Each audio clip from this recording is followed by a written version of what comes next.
salaam sama gaay dal leen ak jàmm sama chaîne YouTube bi umpale woon ne yéen ñëpp WhatsApp temps yi dafa def benn mise à jour bu bees voilà mise à jour bi nag lan la dafay permettre léegi au lieu que ngay yem ci statut vidéo wala image wala texte parce que loolu moo amoon bu njëkk WhatsApp nag léegi dafa jox possibilité léegi utilisateurs yi ñuy mën di envoyer par exemple di statut ay audio comme audio yi ngi ñu envoyé ñi nga xam ne peut-être mënuñu lire voilà ngeen def ay statut léegi yoo xam ne audio la audio bi soo ko defee képp koo xam ne sa contact la rek comme ni image yeeg vidéo yi ni ngeen ko daan statut moom dina mën a gis lii nga statut pour nga def ko nag lu yomb la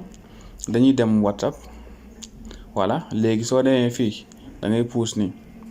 voilà da nga gis fii gis nga bi fii foofu ngay bës voilà léegi soo xoolee bu njëkk fii da nga daan ñëw bind texte gis nga bind texte nga dem statut mais soo xoolee suñu arrière léegi da nga gis fii bouton bi gis nga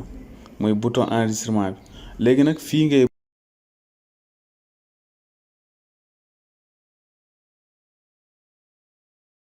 comme ni nga daan def rek nga annuler comme message la comme kuy envoyer message la rek ba pare mën nga changer couleur yi mën nga changer couleur yi mi ngi nii voilà léegi tey su ma bëggee enregistrer audio damay def